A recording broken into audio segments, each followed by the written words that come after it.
पर यकीन करने के लिए रेडी नहीं था कि उसका बेटा डिमोनिक है। अब अगली सुबह कुछ बच्चे डीडी को डीमन चाइल्ड कहकर बुली कर रहे थे और साथ ही में उसके कपड़े भी उतारने वाले थे। लेकिन तभी रिनी नाम की एक लड़की लाठी लेकर आ जाती है और उन सभी बुली करने वाले बच्चों को वहाँ से भगा देती है। जिसके बाद वो डीडी के साथ नदी पार कर रही होती है कि तभी डीडी उससे पूछता है कि क्या उसकी जो सेरेमनी हो रही थी उसकी वजह से उसको कुछ अजीब नहीं लगता। जिस पर रिनी उसे जवाब देती है कि उसके दोस्त अहमद का भी अभी तक सेरेमनी यानी कि खतना नहीं हुआ है। इतने में वहाँ पर अहमद दोबारा आ जाता है और रिनी को नदी में गिरा देता है। वो थोड़ा बदमाश था। अब डीडी उसको नदी से तो निकाल लेता है, लेकिन इस बीच उन दोनों के कपड़े बुरी तरह से भीग जाते हैं। अब दूसरी तरफ गांव के कुछ लोग डोरमन को बता रहे थे कि गांव के ऑफिसर्स यानी कि सोडा ने नॉर्थ साइड वाली रिचुअल साइड को बंद करवा दिया है, बेसिकली ब्लैक मैजिक वाली साइड को। तभी अचानक से ही डोरमन के सर में तेज दर्द शुरू हो जाता है और वो अपने घर में अंदर चला जाता है। और इस चीज से हमको ये पता चलता है कि डोरमन का जो सर का दर्द था वो उस खोपड़ी के बुलाने की वजह से होता था। और इस बार वो खोपड़ी यानी कि एल्बर्ट की स्पिरिट डोरमन से नाराज थी। साथ ही में इस बार डोरमन उस खोपड़ी से माफी मांगते वक्त उसको दादाजी कहकर एड्रेस कर रहा होता है, जो कि बहुत ही वियर्ड था। खैर दूसरी तरफ सोले अपने घर पर बैठकर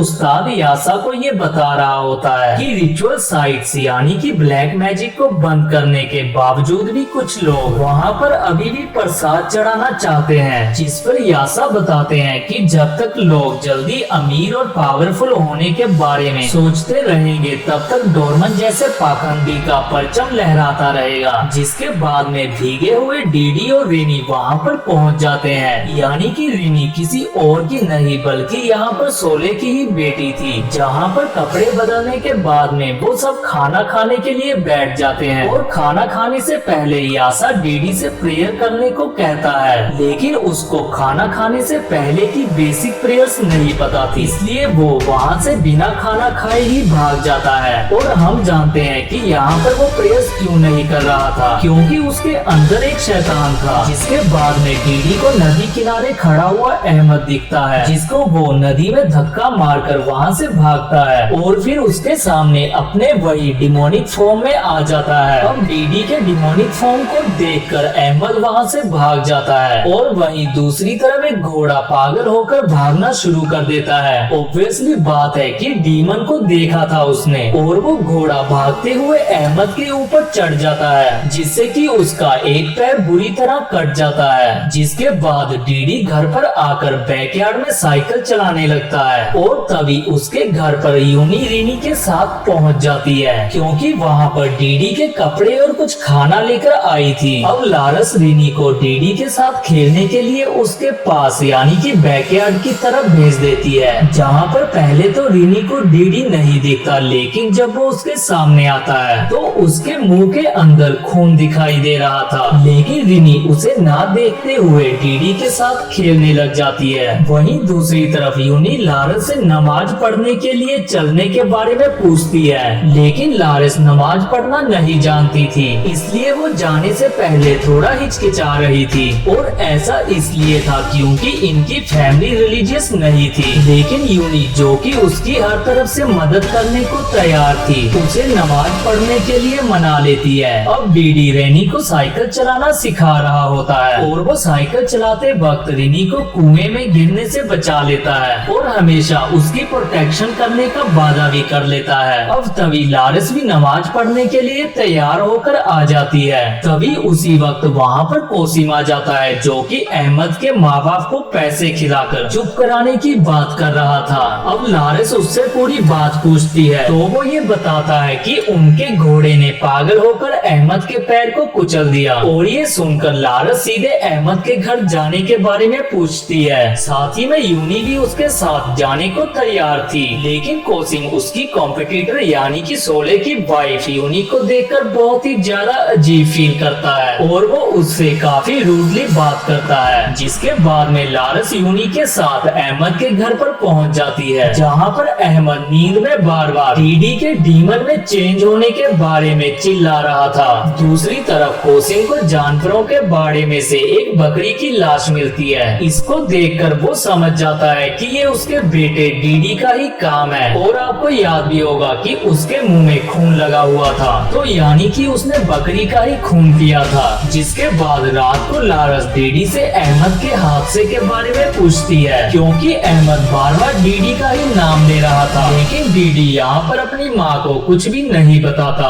जिसके बाद में कोसिम का नौकर उसको ये बताता है कि दुसान केलर के लोग तो इलेक्शन में उसको सपोर्ट दिखा रहे हैं, लेकिन दुसान बेटान पैसे लेने के बावजूद भी 16 को ही सपोर्ट कर रहे थे। तभी वहाँ पर अचानक से ही डोरमन पहुँच जाता है, जो कि कोसिम के जीतने में मदद करने की बात कर रहा था। लेकिन कोसिम डोरमन के इस ऑफर को मना कर देता है, क्योंकि वो अपने तरीकों से ही इलेक्शन जीतना चाहता था। बेसिकली यहाँ पर डोरमन ब्लैक मैजिक की बात कर रहा था और यहाँ पर वो अपना फायदा देख रहा था, ना कि कोसिम का। क्योंकि ऑब्वियसली बात है कि सोले यहाँ पर ब्लैक मैजिक वाली साइट्स को बंद करवा रहा था, जो कि डोरमन के लिए बहुत ही बुरी बात थी। और डोरमन यहाँ पर चाहता था कि कोसिम जैसा ही इंसान इस गांव का लीडर बने, क्योंकि वो यहाँ पर बिल्कुल भी रिलीजियस नहीं था। और ऑब्वियसली बात है, जैसा लीडर होगा वैसे ही तो लोग होंगे। मीनवाइल हम देखते हैं कि यूनी ने लॉरेंस को डीडी के सामने पढ़ने के लिए कुछ शब्द दिए थे, जिससे कि उसके ऊपर से शैतान का साया हट पाए। लेकिन जब लॉरेंस डीडी के पास जाती है तो वो बड़ी चालाकी से, यानी कि उसके अंदर का जो एल्बर्ट होता है, वो अपने हाथ से बनाई गई एक ड्राइंग को पकड़ा देता है, जिसके अंदर की उसने अपनी फैमिली की ड्राइंग बनाई हुई थी। अब उस ड्राइंग को देखकर लॉरेंस बहुत ही इमोशनल और खुश हो जाती है। वो कोसिम को बताती है कि वो गलत थी, जो कि उसने अपने बेटे के बारे में इतना बुरा सोचा। साथ ही में वो कोसिम को बताती है कि उसको ऐसा लग रहा है कि जैसे वो प्रेग्नेंट है। और इस बात को सुनकर कोसिम बिल्कुल ही सरप्राइज हो जाता है, क्योंकि उसको ऐसा लग रहा था कि 7 साल पहले जो उसकी वाइफ के साथ में हादसा हुआ था, उसके बाद वो कभी प्रेग्नेंट नहीं होगी। जिसके बाद सोले और कोसिम दोनों ही अपने तरीकों से इलेक्शन कैंपेन चला रहे थे। और लारस ने भी यूनी के साथ नमाज पढ़ना शुरू कर दिया था। और वहीं पर यूनी अपनी सभी लेडीज को गांव में नई दाइमा मिस बाती से इंट्रोड्यूस करवाती है। तभी सोले की स्पीच के बीच में डोरमन उसके खाने में कुछ मिला देता है। वो उस पर ब्लैक मैजिक कर देता है। जिसके बाद में डीडी और रिनी आपस में बात कर रहे होते हैं कि चाहे किसी के भी पिता इलेक्शन में जीते, वो दोनों अपनी दोस्ती कभी नहीं तोड़ेंगे। तभी वहाँ पर आया हुआ अहमद डीडी की शक्ल देखते ही वहाँ से भाग जाता है। साथ ही में रिनी डीडी को उसकी माँ के प्रेग्नेंट होने के बारे में बता देती है। और ये बात सुनकर डीडी सीधे अपनी माँ के पास पहुँच जाता है और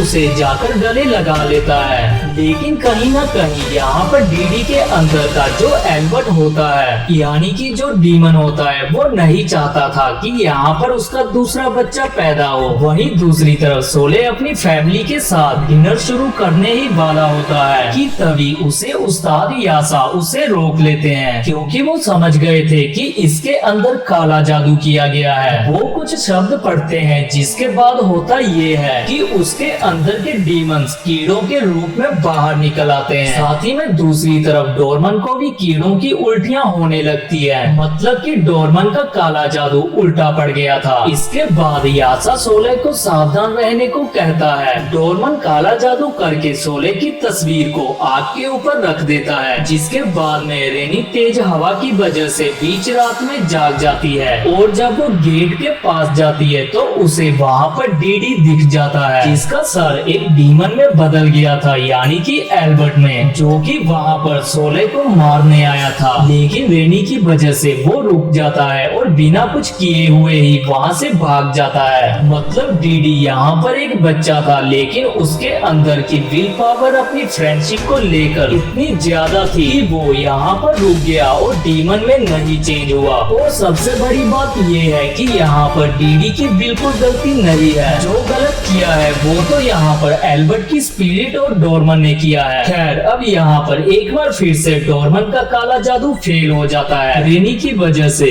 अब जब रेनी डीडी के इस डिमोनिक फॉर्म के बारे में बताती है तो यासा 1 मिनट में पता लगा लेते हैं कि वो डीमन कोई और नहीं बल्कि एल्बर्ट डोमिनिक डिमोनिक है, जो कि पहले गांव में एक अमीर इंसान हुआ करता था जिसे बंदरों का दिमाग खाने का शौक था और गांव में उसका विरोध करने वाले लोगों को वो टॉर्चर किया करता था। और तो और वो गांव की औरतों को और लड़कियों के साथ जबरदस्ती भी किया करता था। और एक दिन गांव वाले काफी परेशान होकर उसके हाथ पैरों को अलग कर देते हैं और उसको जान से मार देते हैं। और यही रीजन है कि जब डीडी के अंदर का एल्बर्ट बाहर आता है तो खाली उसका फेस दिखाई देता है, क्योंकि उसके हाथ पैर तो यहाँ पर गांव वालों ने अलग कर दिए थे।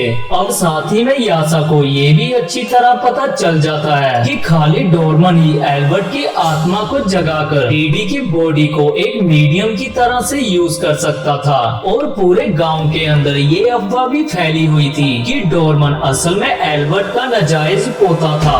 सबसे बड़ी बात ये कि यासा और डोरमन एक ही टीचर से पढ़े हुए थे, लेकिन डोरमन अपनी तालीम को गलत कामों में इस्तेमाल कर रहा था, यानी कि ब्लैक मैजिक में। दूसरी तरफ यासा यहाँ पर अच्छे काम किया करता था और वो इस गांव के अंदर खाली स्टूडेंट्स को पढ़ाने नहीं बल्कि डोरमन को रोकने आया था। अब इसके बाद में डीडी घर आकर लारेंस को बताता है कि वो होने वाले बेबी को प्रोटेक्ट करने के लिए स्कूल नहीं गया, क्योंकि अगर किसी को पता चल गया तो वो आने वाले बच्चे के लिए खतरनाक होगा। जिसका सिंपल सा रीजन है कि डीडी जानता था कि उसके अंदर का एल्बर्ट इस बच्चे को इस दुनिया में नहीं आने देना चाहता और यहाँ पर वो काफी ज्यादा डरा हुआ था। वहीं दूसरी तरफ कोसिन का नौकर उसको बताता है कि बेतान एरिया के लोग भी उन्हें वोट दे देंगे अगर वो उन्हें कुछ और पैसे खिला दे तो। अब ये बात सुनकर कोसिन काफी ज्यादा खुश होता है और उन्हें और ज्यादा पैसे बांटने की परमिशन दे देता है। खैर अब हम देखते हैं कि डीडी साइकिल चलाते हुए कुएं में गिर पड़ता है, लेकिन जब लारेंस उसको बचाने जाती है तो वो डीमन यानी कि एल्बर्ट के फॉर्म में आकर उल्टा लारेंस को ही कुएं में गिरा देता है, क्योंकि ऑब्वियसली बात है कि एल्बर्ट नहीं चाहता कि यहाँ पर उसका भाई या फिर बहन पैदा हो।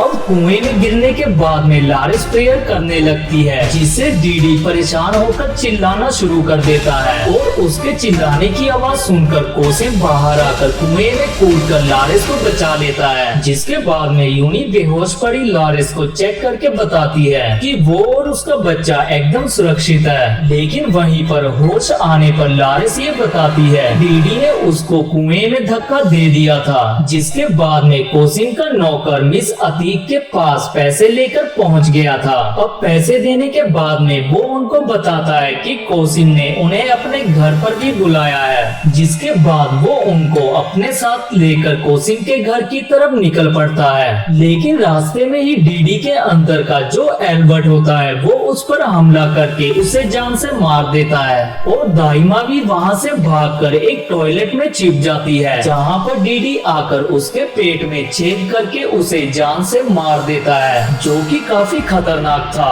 अब दूसरी तरफ कोसिन डीडी को ढूंढने के लिए अपने आदमियों को भेज देता है। वो जानता था कि अब पूरा का पूरा मैटर उसके हाथों से निकलता जा रहा था और अब उसको अपने बेटे को रोकना होगा। वहीं दूसरी तरफ डोरमन भी बंदर का दिमाग खाकर दोबारा सोले पर काला जादू कर रहा था और हम जानते हैं कि ये सब उसके दादाजी किया करते थे। इसके बाद सोले जो होता है वो यूनी को कोसिन के घर से लेने जाने के लिए रिनी को घर पर अकेला छोड़कर चला जाता है, लेकिन जैसे ही वो घर के बाहर निकलता है वैसे ही उसके सामने डीडी आ जाता है, जो कि पहले तो उनसे मदद मांग रहा था, लेकिन बाद में वो एल्बर्ट में चेंज होकर उन पर ही हमला कर देता है। लेकिन तब रिनी घर के बाहर आकर डीडी को रोक लेती है और ऑब्वियसली हम जानते हैं कि डीडी अपनी फ्रेंड को नुकसान नहीं पहुंचाएगा, क्योंकि उसने उससे प्रॉमिस किया था। दूसरी तरफ यासा भी डोरमन के पास पहुंच जाता है, जहां पर उन दोनों के बीच में हाथापाई हो जाती है और यासा यहाँ पर डोरमन को हरा देता है। यानी कि ब्लैक मैजिक कितना भी बड़ा क्यों ना हो जाए, लेकिन वो ऊपर वाले के सामने नहीं टिक सकता। फिर इसके बाद में सभी लोग कोसिन के घर पर पहुंच जाते हैं और यासा डीडी के साथ में एक्सोर्सिज्म शुरू करता है, क्योंकि यही एक तरीका था उसके अंदर से एल्बर्ट को निकालने का।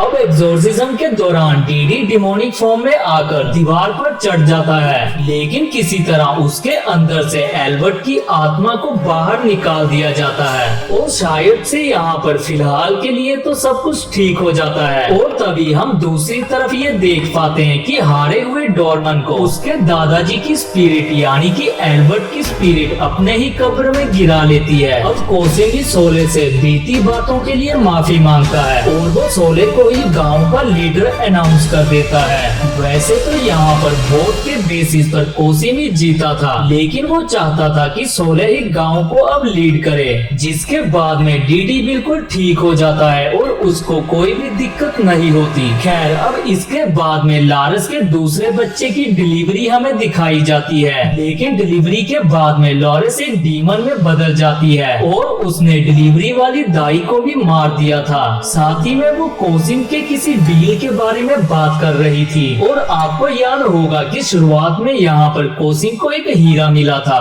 तो मेरे ख्याल से उसने शायद से या तो यहाँ पर एल्बर्ट की स्पिरिट के साथ में या फिर किसी और के साथ में उसने डील करी थी, यानी कि किसी और डीमन के साथ में, जिसका भुगतान उसको अब करना पड़ेगा। और वो यहाँ पर कोसिम को दो ऑप्शन देता है या फिर देती है। इस डीमन का ये कहना था कि या तो उसे डीडी का सैक्रिफाइस करना होगा या फिर अपने दूसरे बच्चे का। और इसी के साथ में ये मूवी यहीं पर खत्म हो जाती है। अगर आपको ये मूवी अच्छी लगी हो तो चैनल को सब्सक्राइब और वीडियो को लाइक जरूर करें।